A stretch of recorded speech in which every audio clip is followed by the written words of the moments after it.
Good morning. The music you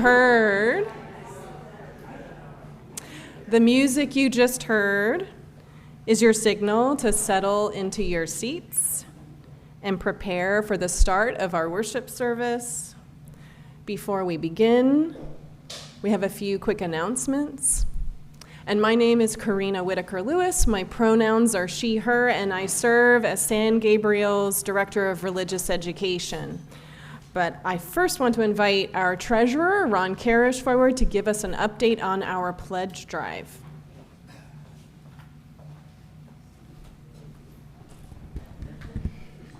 Good morning. You're all anticipating what is the answer today. This was supposed to be, well, this is the end of the official pledge drive. Our goal is $170,000. I expect that the final number will be $165,000. Technically, that is within spitting distance of the goal.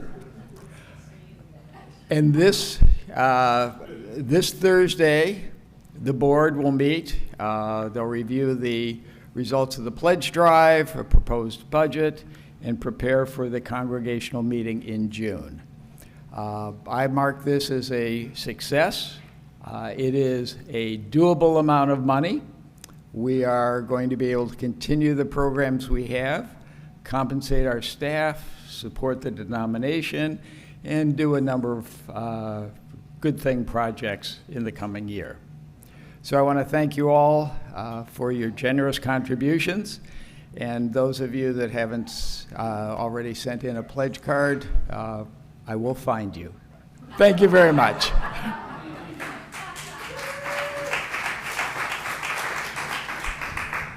Thank you, Ron. I hope everyone has received one of our Sunday handouts as you entered from our fabulous greeters and welcome table at the back. There's a lot of information here about events that are coming up and things that we are busy and involved with. I do want to give you a quick legislative update. On this handout, there is information about joining our UU Justice Ministry that works at the Capitol. It has, of course, been a very harsh and hurtful session for so many people. And the more that we can do to witness that, I won't say evil, but maybe I will. The more that we can express our values. Yes, we need to express our values, and we need to make sure that people understand that they are not representing us with the actions they are taking. All right, let us now begin.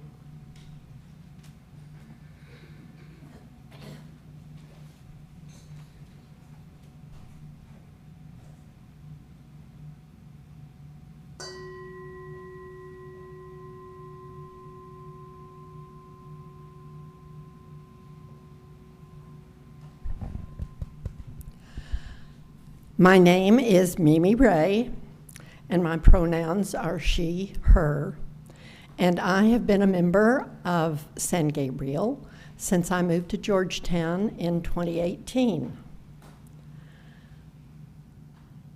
I have served briefly in the kitchen, on the Sunday service team.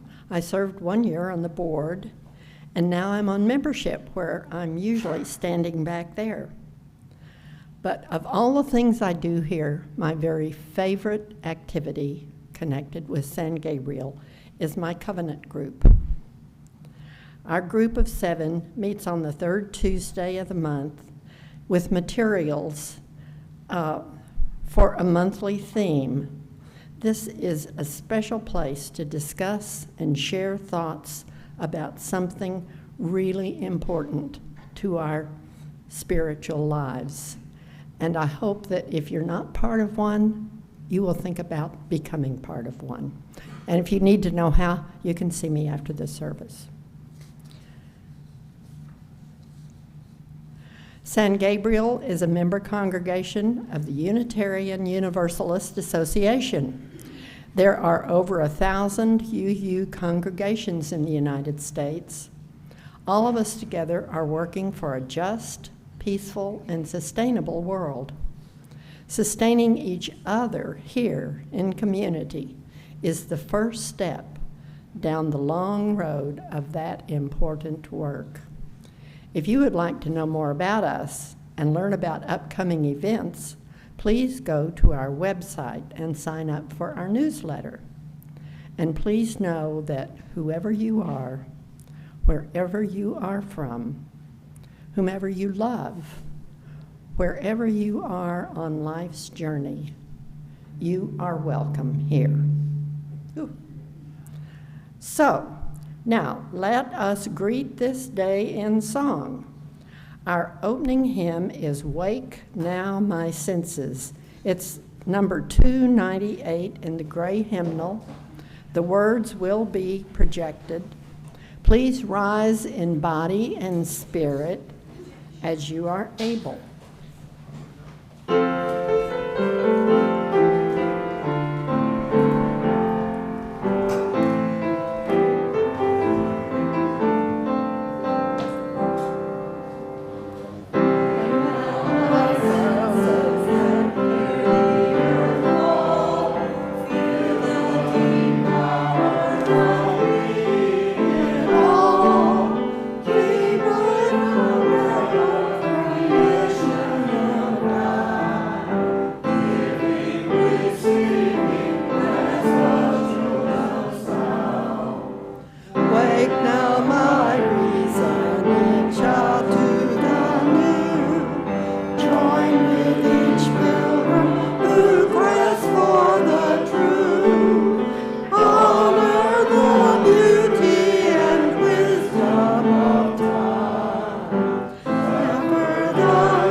Seated. I am so pleased to invite Kenneth Witherspoon forward to light our chalice.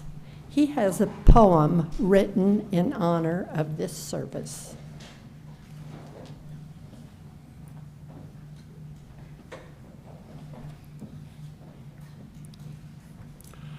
My mother writes my poetry. Been that way since I sat on her knee, babbling and burbling incessantly, with her smiling down at me, appreciating the genius in each coherent line, saying, "That's good, Frankie, baby, that's so fine." And she was always there as my skills began to grow, listening to my poems, going to my drama shows. And what I know that others cannot see is that the source of my creativity is and always was my mother in me, she who writes my poetry.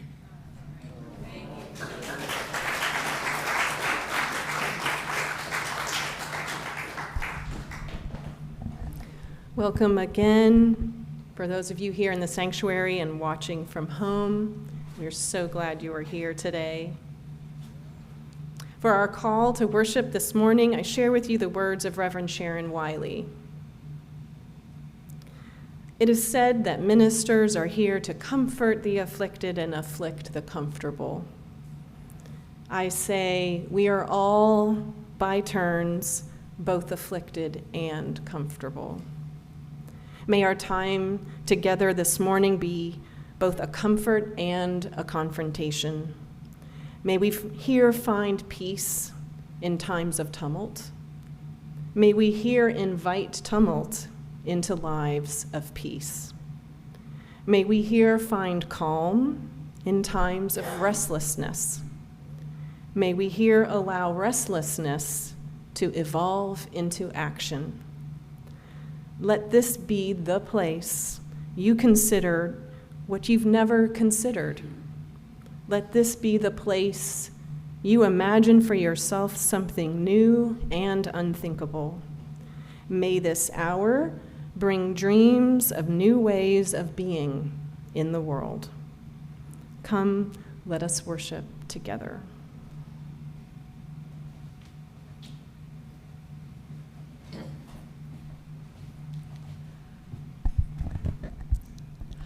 Our affirmation is an expression of our covenant with one another. Please read after me. The words will be projected. The doctrine of this church is love. We are here to love. The quest of truth is its sacrament. We are here to learn. Service is its prayer. We are here to care for others. To dwell together in peace. We are here to live in peace. To seek knowledge in freedom. We are here to honor our differences. To serve humanity in fellowship. We are all connected in spirit. To the end that all souls shall grow in harmony with the divine. We are here to grow. Thus do we covenant with one another. This we promise to do together. And now it's time for the Wonder Box. Let's see what Corinna has for us today. Always a time of great sharing and joy. We are on a journey of discovery together here at San Gabriel. We help each other learn and grow. So, what do you think might be in this Wonder Box today? Mother's Day cards. I love how y'all are always on theme. What could, it's clunky. Sorry, it's not cards because it's clunky. Burnt pancakes. Did you have some of those this morning? Any other guesses before I open it up? Crayons. You've got some of those at your tables. Yep. No, very close. We've got some Play-Doh. What does that make you think of? Children? Anything? Creativity. Oh, creativity. Yes, our theme for the month. Yes, let's take a look at what our story is going to tell us about creativity today. And illustrated by Peter H. Reynolds, published by Candlewick Press. Ramon loved to draw. Anytime, anything, anywhere. One day, Ramon was drawing a vase of flowers. His brother, Leon, leaned over his shoulder. Leon burst out laughing. "What is that?" he asked. Ramon could not even answer. He just crumpled up the drawing and threw it across the room. Leon's laughter haunted Ramon. He kept trying to make his drawings look right, but they never did. After many months and many crumpled sheets of paper, Ramon put his pencil down. "I'm done." Marisol, his sister, was watching him. "What do you want?" he snapped. "I was watching you draw," she said. Ramon sneered. "I'm not drawing. Go away." Marisol ran away, but not before picking up a crumpled sheet of paper. "Hey, come back here with that!" Ramon raced after Marisol up the hall and into her room. He was about to yell, but fell silent when he saw his sister's walls. He stared at the crumpled gallery. "This is one of my favorites," Marisol said, pointing. "That was supposed to be a vase of flowers," Ramon said, "but it doesn't look like one." "Well, it looks vase-ish," she exclaimed. "Vase-ish?" Ramon looked closer. Then he studied all the drawings on Marisol's walls and began to see them in a whole new way. "They do look ish," he said. Ramon felt light and energized. Thinking ishly allowed his ideas to flow freely. He began to draw what he felt. Loose lines, quickly springing out, without worry. Ramon once again drew and drew the world around him. Making an ish drawing felt wonderful. He filled his journals. Tree-ish, house-ish, boat-ish, afternoon-ish, fish-ish, sun-ish. Ramon realized he could draw ish feelings, too. Peace-ish, silly-ish, excited-ish. His ish art inspired ish writing. He wasn't sure if he was writing poems, but he knew they were poem-ish. Ponder, pond, ponder, dream yonder, pond, pond, yond, yond, gleam wander, Ramon. One spring morning, Ramon had a wonderful feeling. It was a feeling that even ish words and ish drawings could not capture. He decided not to capture it. Instead, he simply savored it. And Ramon lived ishfully ever after. The end. Oh, I get so mad at the brother. Have you ever been told your efforts weren't good enough? Ramon found so much joy in painting, and bullying took that away from him. I wonder why he did that. But I am so glad Marisol helped Ramon find his joy again. So we've all got art materials in front of us today. And if you haven't already, I am giving you permission right now to start working with those. Folks at home, I hope you can find some near you, some pens or paints or clay or yarn or whatever medium you like for artistic expression. Doodling counts. Taking notes and journaling counts. I think what this story tells us is it's about process, not product. At the end of the book, Ramon is happy and experiences contentment beyond what he can capture. His life has become enriched through his artistic practice. Does his skill improve? We don't know. But his quality of life is better no matter what.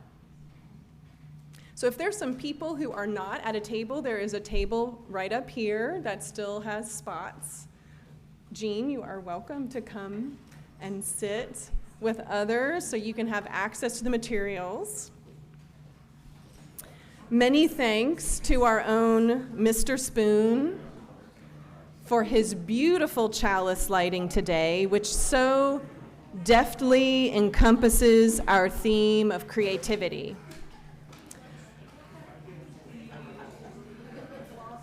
I wish all the mothers here today a wonderful day. I love being a mom myself. And yet, when it comes to our culture's celebration of these relationships, I find myself wanting to focus less on inherent biological connections and more on the acts of caring, of love, that comprise what it means to mother or father or parent. Because some of us are not blessed with loving parents. Because some of us are not in relationship with our mothers or fathers. Because some of us grieve the loss of our mother. And because of those less obvious situations, some of us are mothers or fathers or parents to those loved ones in every way but name. And that's why I chose Love Makes a Family as our sign out front this week. For it is love that I am speaking of. Loving is the hard work, and it is that love, that work for which we express our gratitude. And I think that all of us can agree that mothering and parenting is very hard work. Our Soul Matters theme for May is the path of creativity. The Soul Matters curriculum offers each month packets to support the theme, both for our connection groups, for children and their families, and for worship services.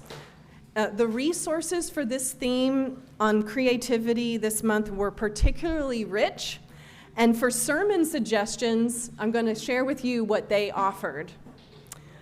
On our ability to creatively shape our days, on taking a creative view of your life and yourself, on creativity's call to live courageously, on viewing ourselves as works in progress, on creativity's power to heal, on the dangers of resisting our creativity, on co-creation and the myth of the solitary creator, on what creativity does to us, on unknowing as the birthplace of creativity, on what creativity has to teach us about surrender. I'm not done yet. On what creativity has to teach us about self-doubt, on creativity and the divine, and on motherhood and creativity. So, let's see if I can hit all of those today, right? I do think we could probably spend an entire year exploring creativity. But before I looked at the packet, however, I did have some thoughts bubbling up in my mind. I recently was reading an article that was entitled, "Are You Okay? Or Are You the Eldest Daughter?" And here I am on Mother's Day saying this. But I laughed about that, and I immediately shared it with my sister-in-law, who's married to my brother and is also an eldest daughter. There is quite a bit of invisible labor, even more so in other cultures around the world, that oldest daughters are expected to perform in service to their families, taking on adult responsibilities early, mediating between other family members, taking care of everyone. It can lead to people-pleasing and perfectionism. And perfectionism, particularly, is something I definitely struggle with and will forever be trying to unlearn. Because yes, I'm an eldest daughter. It can be hard because we are taught that the product is what is important, not the process.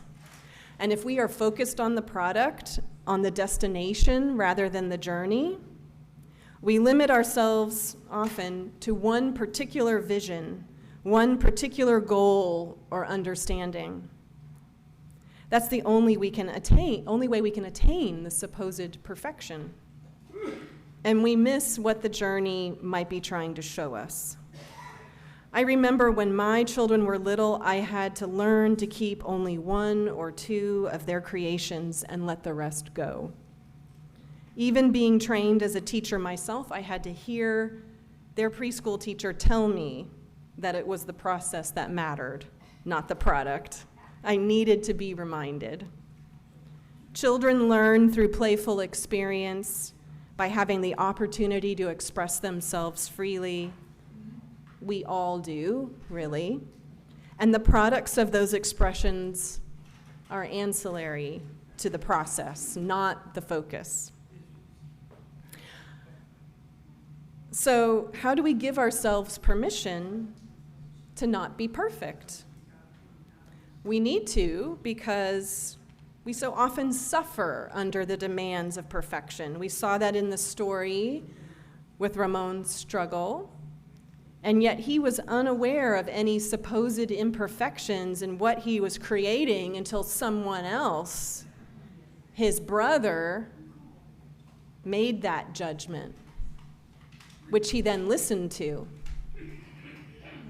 As Unitarian Universalists, we embrace covenantal community as an expression of our faith, that what our values and beliefs call us to do is be in community with one another, to support each other, to love one another. Ironically, being in close relationship with each other creates a lot of opportunity for us to pass judgment on one another, too, in ways that if we were isolated from each other would not be possible. And we certainly know that people can isolate from others as a form of protection, especially if they have suffered trauma at the hands or opinions of others. That's why covenantal community and our UU faith is not easy, because we elect to be in relationship, but also covenant to uphold behaviors that reflect our values. Values that don't allow for bullying or disrespect or simple meanness, and instead lift up curiosity, inclusion, and forgiveness. That's why we must call each other back into covenant when we break those promises, because we will break them, and act in ways that are harmful, like Ramon's brother. That's how we live out our faith, by trying our hardest not to harm one another and instead love one another. And if we do that, and by doing that, we truly become a refuge, a sanctuary for all those who are in need of the love that we offer. There is also an amount of humility we must adopt, a recognition that we do not know all that we do not know. And if we are going to be able to be in covenant with each other as a community, as a faith, we have to be willing to learn from one another and from new situations. We have to let go of our perfectionism, give ourselves permission to fail, and try new things. Like Ramon, we have to get okay with ish in order to be free. I think the paradox is, once we begin to pay more attention to the journey, how we behave in relationship to one another, the more surely we will reach our dreams of beloved community and shared liberation for all.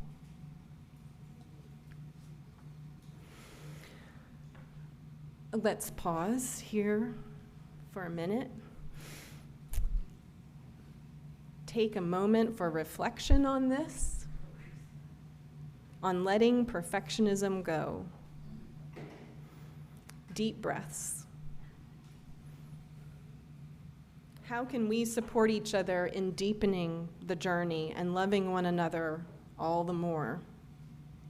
Certainly one way is by listening to each other, as we do in our sharing of joys and gratitudes, concerns and sorrows. And since we are already grouped around tables, Let's turn to one another there for this spiritual practice. But first, I do want to center again the deep pain trans children, their families, and the entire trans community are feeling at the hands of a misguided and frankly hateful majority in our state legislature. And they are not the only ones who will suffer. This week already, Dell Children's Hospital in Austin has seen an exodus of doctors from its entire adolescent care unit under threat of lawsuit, a practice that served all kinds of kids, including cancer survivors. So deep breaths. It has been a hard week. If you have a joy or a gratitude, a sorrow or a concern, please take a moment to share that with those at your tables now. If you have something you'd like to make sure the people watching from home will hear, please bring it to me and I will repeat it into the mic. But please turn to your neighbors now and share for a few moments.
Has everyone had a moment to speak?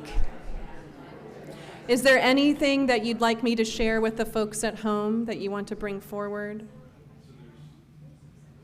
Yes, Michelle? Yeah.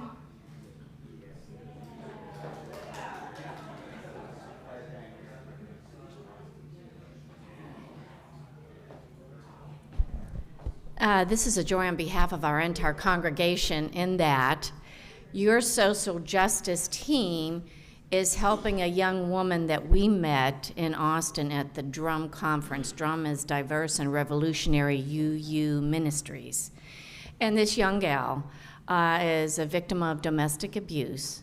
Her husband currently has custody of their 2 children, so she was brokenhearted about not being able to be with them. We discovered that a laptop would help her get continuing education for a job with WIC. She's working there right now. So your social justice team purchased an inexpensive refurbished computer. She texted yesterday 2 things. The computer has allowed her to start her online classes, which are only $99, and she was able to see her children yesterday for Mother's Day.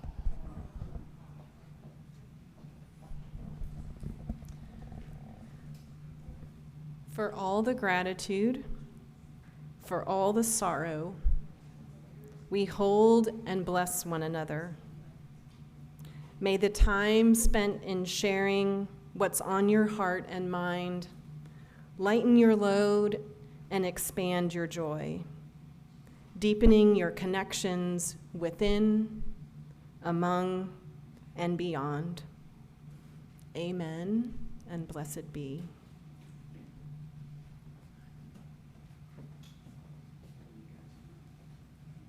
Are we having regular joys and concerns today? That's what we just finished.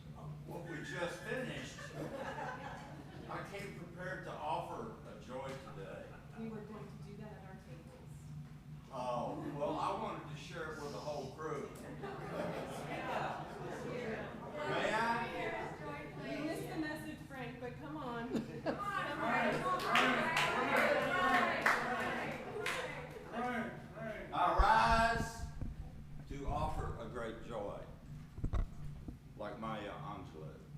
All right. In keeping with our theme of creativity, I decided to wear a cowboy hat. I was raised in Austin, Texas, and I think I look good in one. You do. But I had a wonderful joy to share with you, and there was so much to it that I had to write some notes down. I'm a type 2 diabetic, and I had 2 strokes back in March. On the 15th and the 22nd, a week apart. The first one affected my right hand and arm. The second one affected my right foot. I got speedy expert care, and I feel like I've recovered completely. I had a good recovery, new meds.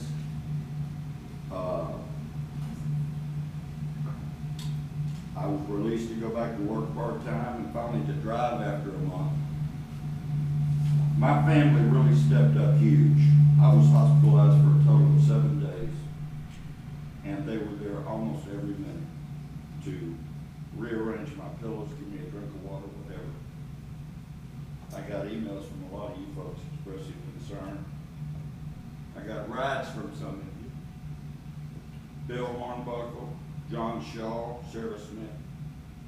I appreciated your positive vibes. These 2 strokes have become a positive event. It was a wake-up call. A bullet dodged. Another chance at life. I was given a great gift. I was given an enormous gift. Extra time, and I'm so grateful. I thank you for all your support. I have so much to be grateful for. My cup runneth over. Thank you. Thank you, Frank. And for those who may not have been able to hear from home, I will just sum up your deep gratitude for your recovery and the support you received from your family and for your San Gabriel family during this time. Thank you so much for sharing. All right, we have a wonderful song to sing that really goes along well with what Frank has just expressed. Maybe you want to tell us what it is? And Frank, we're grateful for you to be part of our community. So, we're going to sing a hymn from this book. It's number 1057, and the lyrics will be projected. But please listen as Jean plays the hymn through for us so that we can hear the melody, and then we'll sing it through twice. Please rise in body and spirit as you are able. The words will be up here, but also in here.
hope that becomes a regular for us, I must say. It's beautiful. So here we are in our second half of our time today, and we have this multitude of art supplies before us. We also have some creative questions that are on the little table tent. So for the next 15 to 20 minutes or so, you'll have time to discuss the questions if you like, work with the supplies as you would like. You can paint or draw or collage, whatever you would like. I hope you can approach the materials with an ish mindset and openness to the process, not the product. That said, there are a few sheets with some drawing prompts as well, because I know it can be hard sometimes, and some suggestions for crafting with the paints, if that would help you. And for those of you at home, 2 of the questions are, has creativity ever gotten you in trouble? That's one of the questions. And another is, what makes an artist an artist? And I did reach out to Bob Douglas today. I hope you're watching, Bob. He did such an amazing job with our kiddos when we had our art day once a year. And he loved that time together, and we loved being with him. So once our time is up, we will have our offering and our chalice extinguishing. So please do stay and work with the materials until then.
right.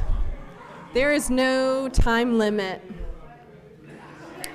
We're going to have our offering, but you are welcome to continue to chat and get yourself a cup of coffee and continue.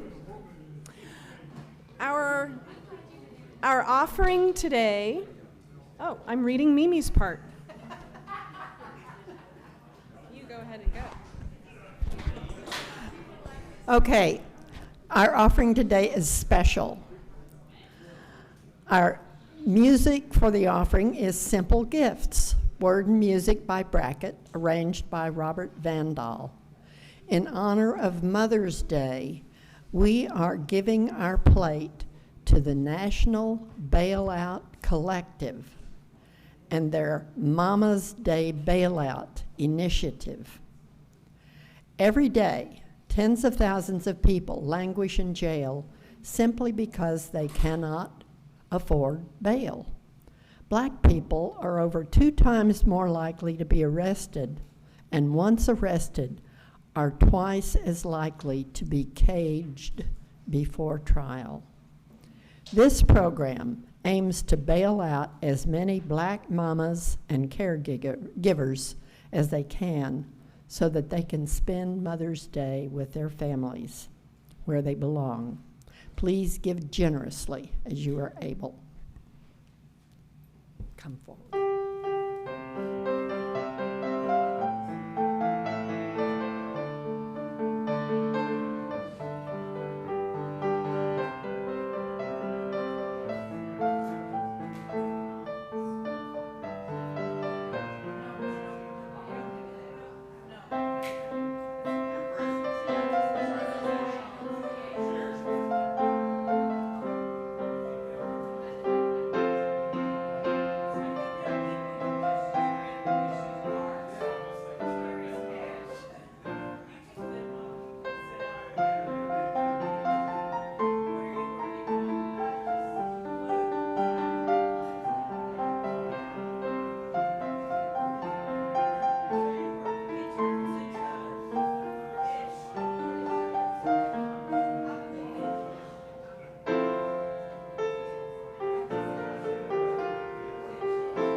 So yes, please, again, look at the Sunday handout for announcements, patting everyone on your back for our successful pledge drive. We're getting so close to our goal.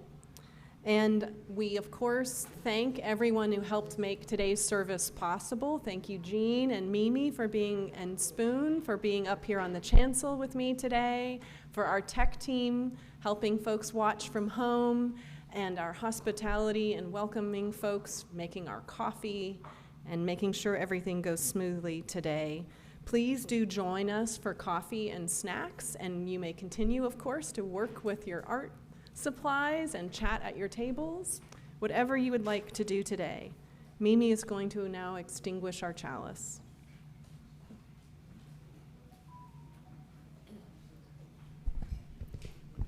We close our sacred time together when we extinguish our chalice. We extinguish this flame, but not the chalice inside our hearts, which serves as a beacon of hope, emboldened by its blaze.